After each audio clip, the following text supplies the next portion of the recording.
Ladies and gentlemen, Albert Burgess.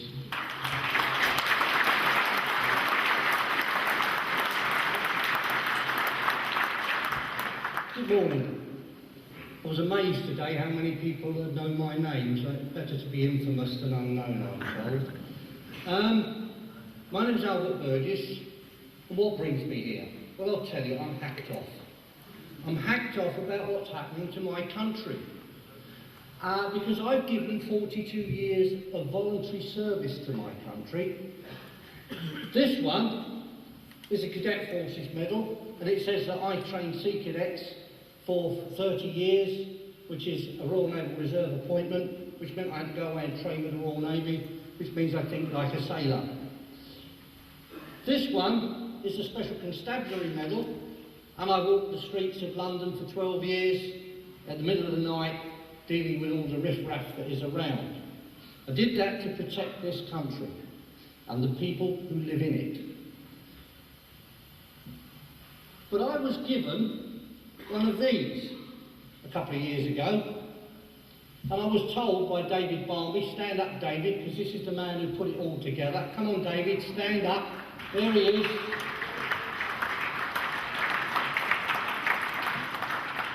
David is the man who went down the Public Records Office and he dug out about 500 sheets of paper, maybe more, because he brought stuff on Black Arrow and Blue Streak as well, which are not counted in my things. And he put 250 of them on this and 250 on another CD, but this is the one that I brought with me. Now, I sat down and read this. I was told it was of historical interest. So I started to read it with my historian's hat on. And I hadn't gone too far when I was thinking to myself, my God, this is sedition. And I suddenly found I was wearing my policeman's hat. So I hit the print button and I printed it off, because I don't really like reading stuff off the screen. And I printed this lot off, cost a fortune. You should have heard the wife complaining about the cost in printing paper and ink. But I printed it all off and I sat down and I read it at my leisure. And as I read it, I referred to the various books that I had at my disposal dealing with the laws of this country. Most of these were police law books, but they confirmed what I had known from the top of my head about the crimes that had been committed. In 1971, the Foreign and Commonwealth Office were asked by Edward Heath what effect our joining the European Economic Community would have. And they wrote back and they told him that if we signed up to the European Economic Community, within 3 decades, we would have lost our constitution, which John Bingley has so well described to us today, and we would have ceased to become an independent sovereign state and would merely be a region of Europe. We're just over the 3-decade mark. Look around you, ladies and gentlemen, and what do you see? You see your constitution is being destroyed. You see that your freedom to think of yourself, even as English or British people, is being destroyed because we've been stuck with all this nonsense about political correctness. What did I do?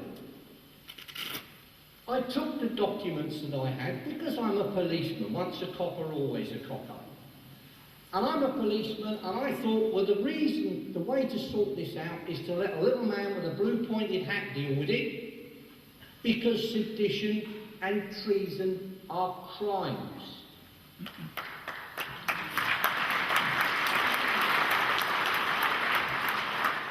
Edward Heath set up a conspiracy to subvert the constitution of this country, the crime of sedition at common law, and he set up a conspiracy to hand this country over to a foreign power, the crime of treason at common law, and in the process of doing that, he invited a Frenchman, Jean Monnet, over in order to assist them in how to do that. That is an offence under Section 1, Paragraph 5 of the 1911 Official Secrets Act.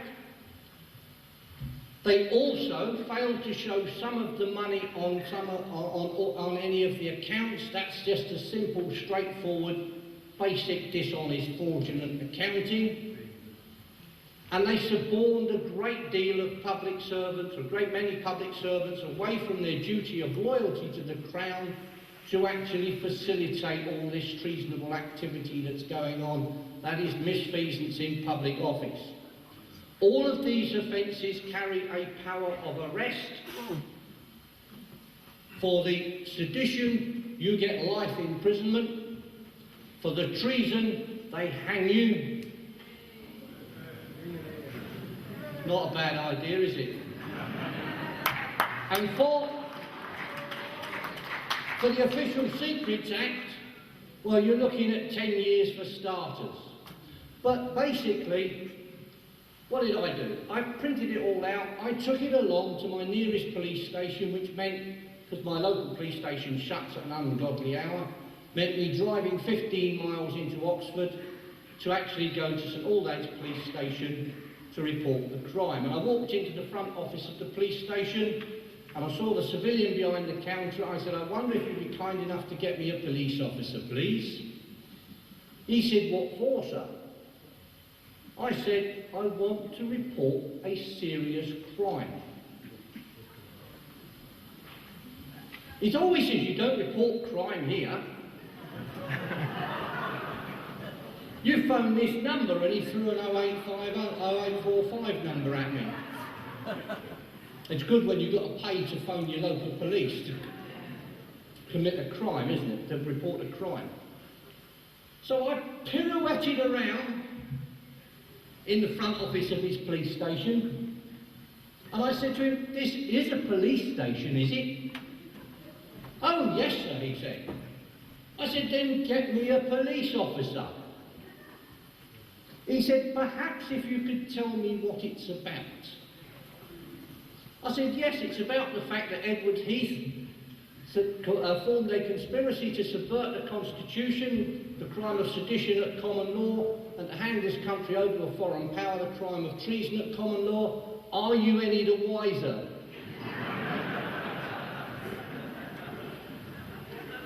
And he said, no.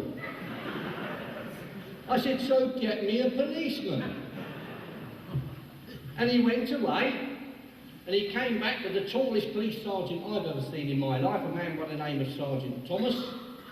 And Sergeant Thomas walked up to the counter, and he said, yes, sir. And what can I do for you? And I said, the first thing you can do for me, Sergeant, is open up one of these interview rooms so that we can sit down at a table on a chair in relative comfort to discuss this. And he didn't know what to do. Because nobody walks into a police station and starts ordering the sergeant around, do they? But he went away and he opened up the interview room, and we went down and we sat in the room, and I explained it all to him, and I gave him a complete set of the papers that I'd printed out at no small expense. And he said to me,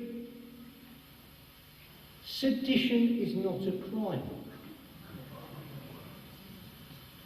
So I said to him, well, just in case Thames Valley Police were unaware of what the laws of this country are, I've taken the liberty of photocopying the relevant sections out of the relevant books. This is a section from a police law book, and this photocopy is from a book of constitutional law, and you will see that they both say that sedition is very much a crime. Indeed, it is the second most serious crime in this country that you can commit. And just in case you think I've made it all up and sat there with my typewriter typing it all out, I brought the books. This is a book on police law. This is a book on constitutional law. And he said to me, they're very old. I said, well, it's a 35-year-old offence, and these were the books that were in use when it was being committed.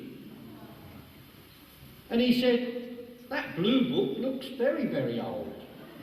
I said, well, actually, it's 20 years younger than the other one. But because I didn't like going out onto the streets of London not knowing what the law was, that was my bedtime reading, which is precisely how I know that sedition is a crime. And he said to me, well, they've changed the law since then. And I said, my daughter's just got a law degree. And this is the law book that she learnt constitutional law from. And if you'd like to have a look at it, it's a modern law book, it's still used in universities this very day, and it says that sedition is a crime.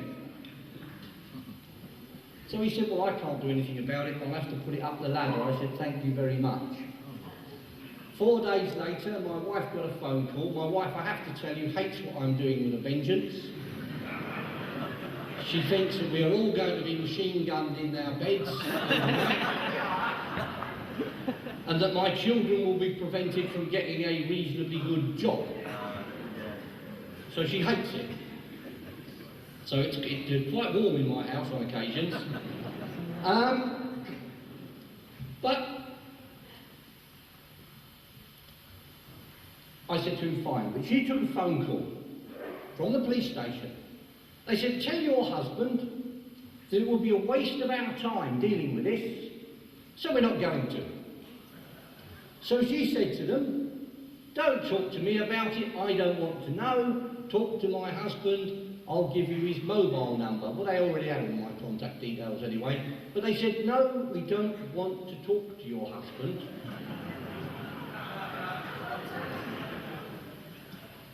So I wrote the chief superintendent for the area a letter and told him I would like an interview with him as soon after the Christmas holiday as it was possible to get it, so that he could explain to me why it was that his officers were so unprepared to uphold the law, why his officers were unprepared to uphold the law of this country, and why they were showing such a total lack of professionalism as to not to want to talk to me, particularly after I'd driven the 15 miles from my home to his police station and then had to drive the 15 miles back again to report these crimes. I got a letter from a Superintendent Trotman. Now, Superintendent Trotman had been on Radio Oxford the day before saying that he had been a Royal Marine. Very silly. They told me in the services, never volunteer anything, information included. And Superintendent Trotman said he discussed it with Sergeant Thomas, and it was political, and I should take it up with my Member of Parliament. So I wrote him a letter. I said, you are absolutely right. I do not want to be in the European Union. Indeed, our constitutional law forbids it, because it says, among other things, Parliament may do many things, but what they may not do is surrender any of their rights to govern to a foreign power unless we have been defeated in war. And then I said to him, as a Royal Marine, you will have been taught that we haven't lost a war since 1066. And even then the man had some claim to the throne. And as a Royal Marine, you will have been taught that the Royal Marines have for the last 300 years been distinguishing themselves around the world, making sure that we do not win wars, that we lose wars, we only win them. Told you he shouldn't have told me he was a Royal Marine. I want to see you.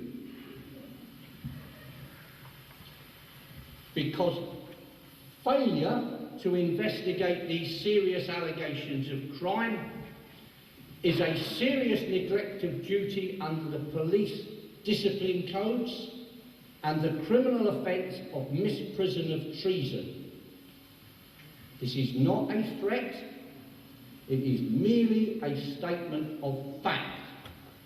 Now, for the police discipline code offence, he loses his job and his pension, and for the misprision of treason, he spends the rest of his life in prison. Well, a couple of days later, I got a phone call from his assistant, a woman police constable. She said, "What exactly do you want?"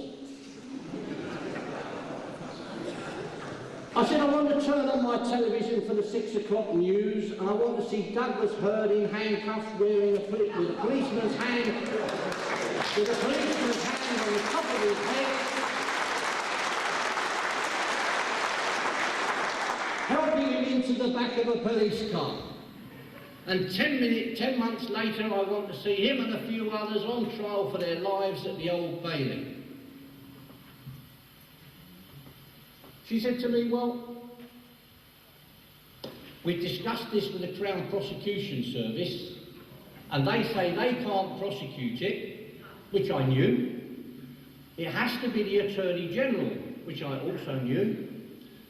"And they don't think that the Attorney General will prosecute it." So I said, "Well, in that case, I trust we can rely upon Thames Valley Police to do what the ratent taxpayers of this country are paying them an awful lot of money to do, which is to arrest the Attorney General for perverting the course of justice and misprision of treason. Even the Attorney General is not above the law." "Right," they said, "we'll push this through to special branch."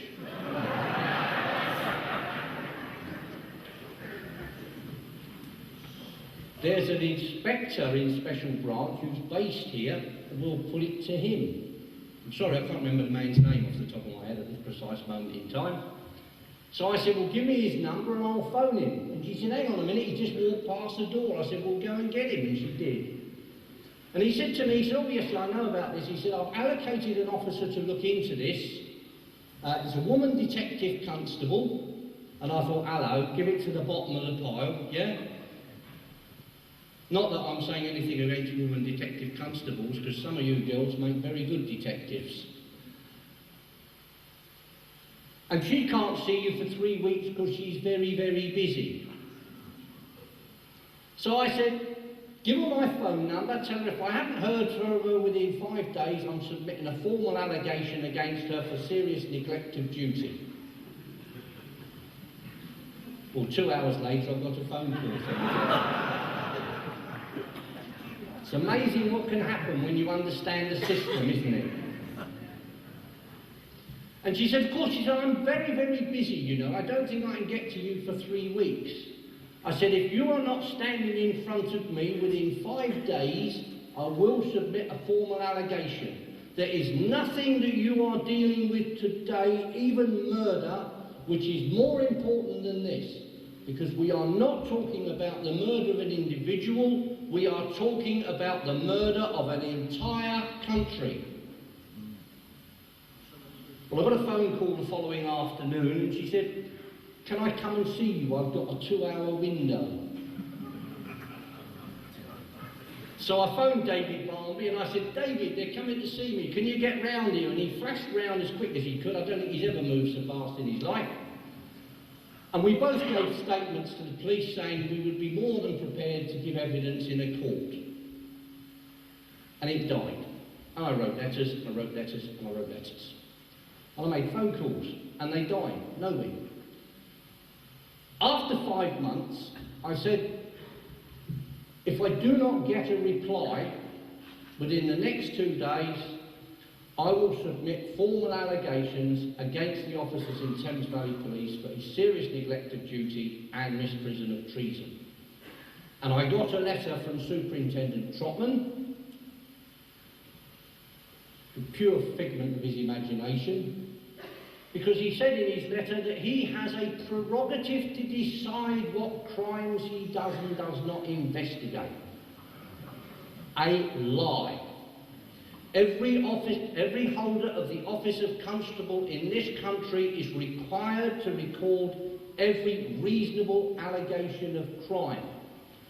Obviously, if somebody says, "Officer, officer, a little spaceship topped up over my garden, a little man flew down a brilliant beam of light and stole all my garden gnomes," then obviously you refer him to the nearest hospital with a psychiatric wing.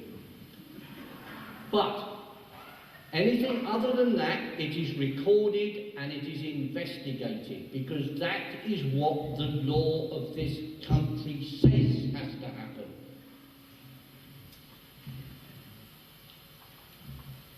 He then went on to say that he wasn't prepared to reallocate his resources to investigate it, and that the difficulty of obtaining witnesses was such that because they were all dead, that it wasn't worth investigating it.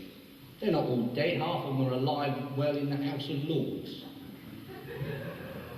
Lord Howe, Douglas Hurd, St John Stevens, Margaret Thatcher, they're all in the House of Lords. They're all part of Heath's government when he did this, and because government insists on collective responsibility for their ministers, they're all equally guilty of the crime. So, I walked into my local police station. I'd like to see the inspector. They said, well, he's not in. What's it about? I said, I want to submit a formal allegation against Superintendent Trotman at St Aldate's Police Station of a serious neglect of duty and misprision of treason. Well, I hadn't got home when my mobile went. It was the inspector. He walked through the door. What's this all about? I'll come and see you. Where are you? I'm in the police station. When can you come in? I'll be right there. Turned around and went in. And he said to me, of course, you know, he's a superintendent. I'm only a lowly inspector. I'm not sure that I can take this allegation. I said, cut the bullshit. You're a police officer, I'm a police officer. You know damn well that I could stop any police officer in the country, anywhere in the street, and ask them to record the allegation, and they record it, and it is simply recorded and passed on to the complaints division. And he said, well, I'll have to check. I said, fine, but if you come back here and you tell me that you're not going to deal with this, then I will in fact get in my car, drive into London, and I will have the Metropolitan Police climb all over you. And he said, okay, I'll record the allegation.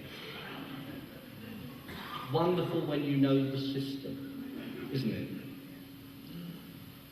And he then came along, and within 3 weeks, I have a Chief Inspector Howard from the Complaints Department in my living room, and he said to me,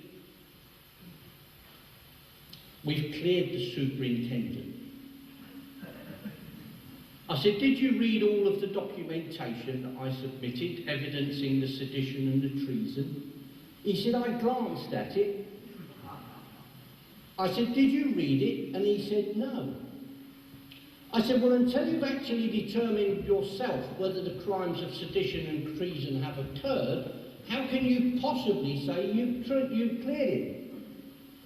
And he said, well, the reason we're not going to investigate it is because we don't want the Chief Constable's photograph and the crime book number on the front page of every newspaper saying that she is the Chief Constable investigating the government for treason.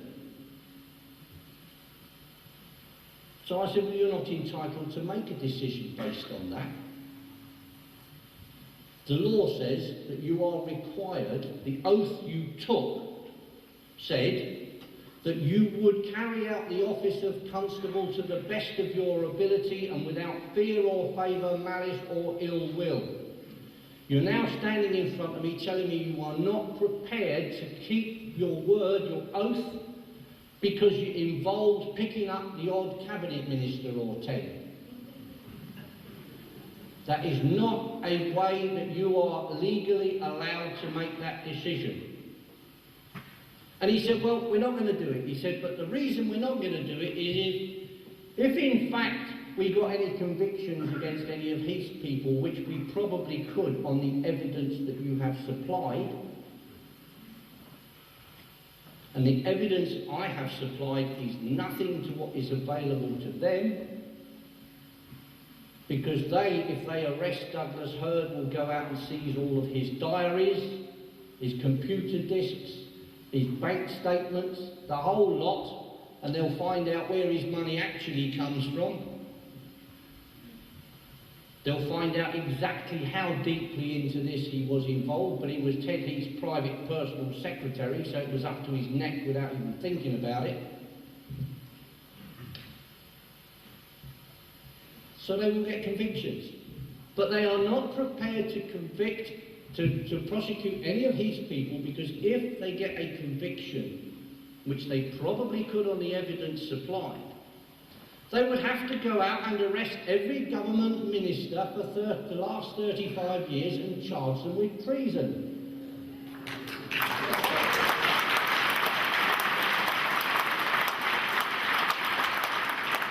And that they are not prepared to do. So I said to him, well, you're not entitled to make that decision either. Your oath says, without fear or favour, malice or ill will. Government ministers in this country are not above the law. And you took an oath to uphold the law. I wrote to his boss the same day and I told him how unhappy I was about this state of affairs. We get back letters saying it's all finished and done with, so I'm in the process at the moment of reporting Thames Valley Police, named officers in Thames Valley Police, to John Yates at Scotland Yard for the criminal offence of compounding treason. John Yates, I have to say, is wriggling like hell. Because if he convicts any of those, and I've told John Yates, it makes no difference to me who I convict. I can convict Hurd & Co. of treason.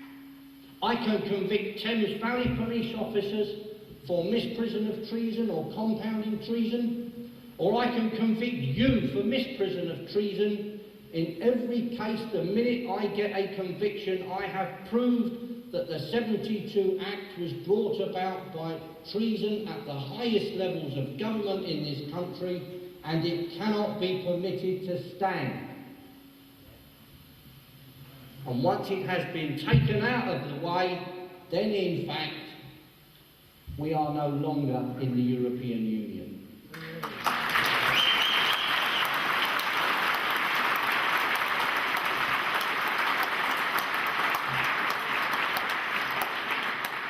Now I have a plan. Brian Garish describes it as the most cunning of cunning plans. But I need your help. Because what I want you to do is I want you to buy one of these off of me or off of David for a couple of quid. I want you to take it away. I want you to print it out as hard copy. And I want you to take it into your local police station. And I want you to say, I want to report a crime.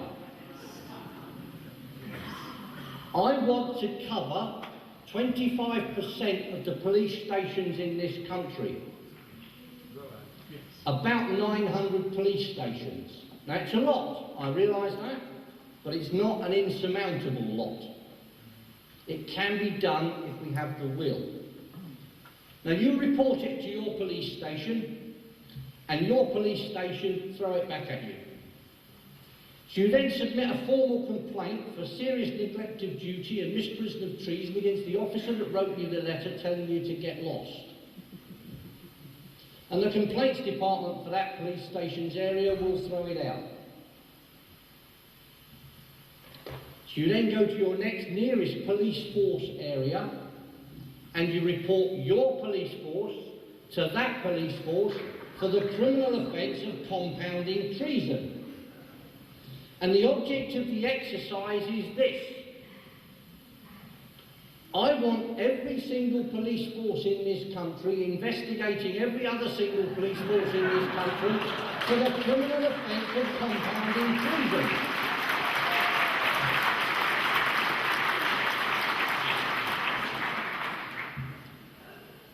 Sooner or later, we are going to find a chief constable who's not common purpose, who's not a Freemason, and who's not completely without a brain, and he's going to say to himself, This is bloody dangerous. I could lose my job, my pension, and spend the rest of my life in prison. Do I really want to do that to keep Douglas Hurd, St John Stevens, Margaret Thatcher and a few others out of prison? No, I don't. And the minute he asks himself the question and answers it with a no, I don't, he will pick up his telephone, send for his best detective chief superintendent and say, take this away, investigate it, get me convictions. And once we have a single conviction, we have proved that the 72 Act was brought about by treason at the highest levels of government. And it is treason. We know it is treason because they are surrendering our rights to govern to a foreign power. Now, you heard John Bingley talking about the Constitution today. I've been studying the Constitution very closely, but I've gone further back. A bit like John Harris, who's going to be talking to you later, I've looked at the history of the Constitution and how it developed. I'm not going to impinge on what John is going to tell you because it's very interesting what he has to say, but what I am going to tell you is this. Alfred the Great was told by the Pope he had to have a bishop, an archbishop. And Alfred refused that archbishop on the grounds that he had somebody that he would prefer for the job. And the Pope told him, you are King of England because I make you Pope, I make you King. Because I make every king in the world. And Alfred said, not me. I was elected by the people of England to represent the people of England, to protect the people of England. And I don't want your archbishop, I have one of my own that I want. If you want me to do something, ask me nicely. And I will consider it. But don't tell me because the answer is going to be get lost. Probably not what Alfred actually said, but it's what he meant.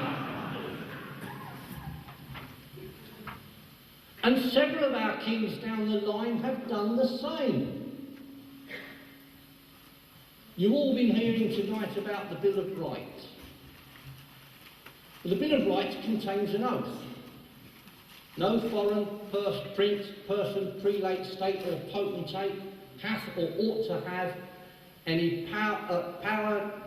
jurisdiction, power, superiority, supremacy or authority, ecclesiastical or spiritual within this realm. Our forefathers certainly covered all the bases. But that oath is not an oath of 1689. Because I have a book of Elizabethan statutes. And it is in a book of statutes from Elizabeth I that all people who worked in government in any sphere for Elizabeth I had to swear the same oath. And if they declined to take that oath, all of their property was seized. Everything they owned was seized. And it was as if they were dead.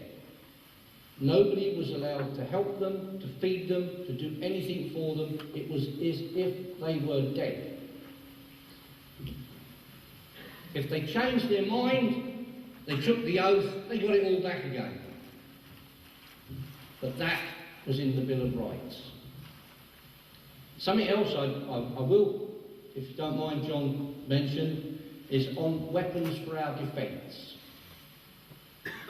The Bill of Rights says you are entitled, if you are a Protestant, I'm a Roman Catholic, so don't count me, to carry weapons for your defence, as allowed by law. So our forefathers who produced the Bill of Rights and Declaration of Rights understood that things would change, and that it may well be that various weapons would become unacceptable in a civilised society, and so they could gradually be phased out by use of the law. So the Bill of Rights says, as allowed by law. It doesn't just say you can carry weapons for your defence, it says, as allowed by law. As a policeman, you are not allowed to carry around an aerosol with the intention of spraying it into an attacker's eyes. But I used to say to the girls when I was doing the neighbourhood watch talks, carry some hairspray in your bag. If you're attacked, spray it into the man's eyes and run like hell.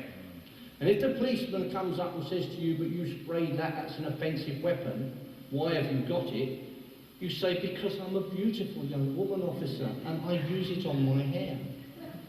Because the law says that whilst you may not carry a weapon for your defence, it says that you may make use of anything which is reasonably available to defend yourself with.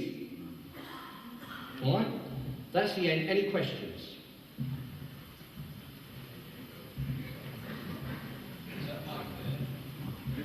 I don't know.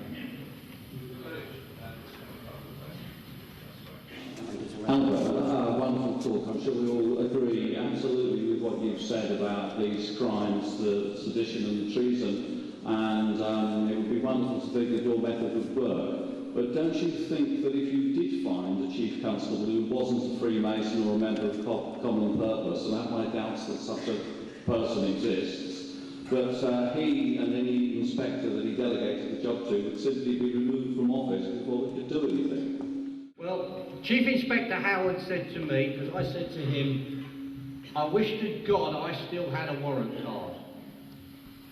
Because Douglas Hurd would currently be sat in a cell waiting for me to decide if I'd eaten enough sticky buns and drunk enough tea to go and interview him. And he said to me, well, you would be in trouble then, wouldn't you? And I said, why? And he said, because you'd be refusing to obey the orders of your senior officers. I said, yes, I would, but why would I be in trouble? And he said to me, I've just told you, because you'd be refusing to obey the orders of your senior officers. And I said, no, you missed the point. Any senior officer who gave me that order would be in the cell next to Douglas Hurd, charged with obstructing an officer in the execution of his duty to detect offences, and I would go on arresting senior officers until I was the highest ranking bloody policeman in the country. But you can't stop me doing it because the law says I can. The gentleman there. Again, I agree, that's absolutely brilliant. I wish I'd have been with you at the time when you started this. I'm on side. Do you think it would be a good idea to ask the press to come along as we go to the police station? Up in Scotland, the head of UKIP Scotland, he arrived at his local police station, it's actually in Gordon Brown's own constituency, and he took all of the local press with him and the local radio station with him. And they walked through the door and they said, yes sir, what can I do for you? Said the sergeant behind the desk. He said, I want to report the government for treason. Oh, we don't get many of them, said the sergeant, we'll get the inspector down. The inspector came down, he said, oh, we don't get many of them, we'll get the CID down. And they got the senior detective down, who came down and said, yes, I'm happy to record that. It all went out over the local media, it was all in the local press, so yes, by all means take them with you. There's two last questions, please. That gentleman there. Yeah, thanks for the chat and also mentioning Freemasons. It's obviously a very vulgar thing and we should remove it from our society.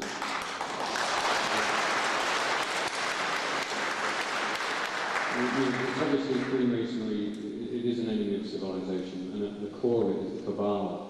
I've just returned from America. Yeah, I can't hear you very well. Yeah, I've just returned from the United States where I was working for a presidential candidate for a year. And this enemy power that you talk about that's dismantling civilization in Europe, this enemy power is obviously Jewish supremacism. Because if you look in the commanding heights of the destruction of civilization, whether it be in Europe or in North America, pretty much anywhere in the world, you'll find that there's an overrepresentation of this particular ethnic group.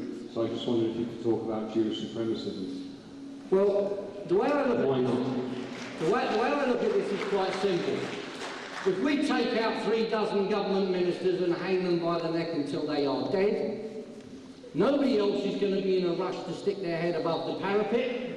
That includes Jewish supremacists, Freemasons, common purpose, the whole lot. It will all go. They will die for the tough process.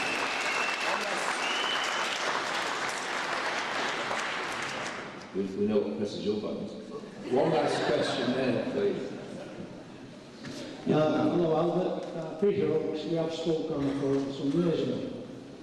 In 2001, I made 2 citizens' arrests in Stafford, and we obtained 2 incident numbers. And in 2005, I wrote to the Chief Constable of Staffordshire asking what is the status on these 2 incidents. And I received a letter saying that they had no record of any such incidents. So I wrote back and sent them a photograph of the police officers, the car and its registration number, and a statement of PC pod number. So there I have absolute proof of 2 incidents, the constables who attended and the police officer's statement. And they wrote back and said, go to your local police station. Where do you go?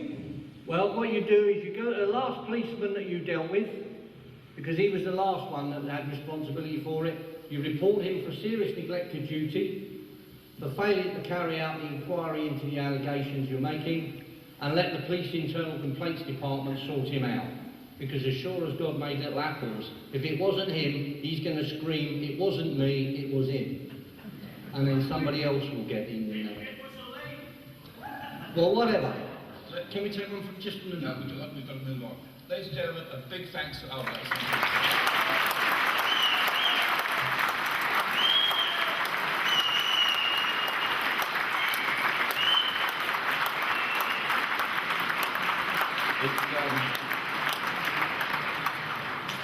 If all policemen were like Albert, we wouldn't be in the mess we're in now.